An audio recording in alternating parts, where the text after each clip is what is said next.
میگویند که دو برادر بودند. پس از مرگ پدر یکی جای پدر زرگری نشسته، دیگری تا از وسوسه نفس شیطانی به دور ماند از مردم کناره گرفته و غارنشین گردید.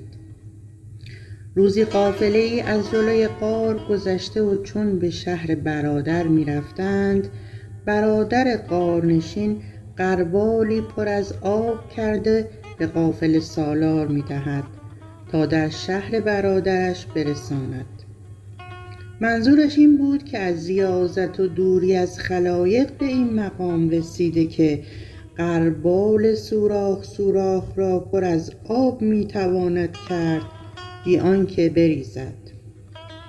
چون قافله سالار به شهر و بازار محل کسب برادر می رسد و امانتی را می دهد، برادر آن را نخ بسته و از سقف دکان آویزان می کند و در عوض گلوله آتشی از کوره در آورده میان پنبه گذاشته و به قافله سالار می دهد تا آن را در جواب به برادرش بدهد.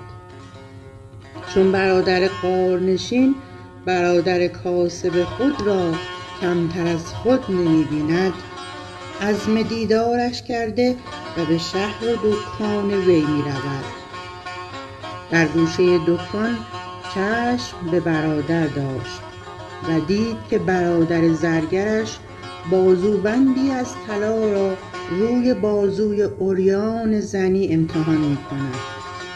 دیدن این منظره همان و دگرگون شدن حالت نفسانی همان.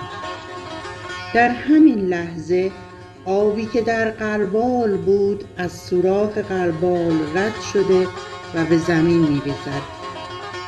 چون زرگر این را می بیند می گوید: ای برادر، اگر به دکان نشستی و هنگام کسب و کار و دیدن زنان و لمس آنان آب از غربالت نریخت زاهدی، وگرنه دور از اجتماع و جمع گناه همه یک زاهدند.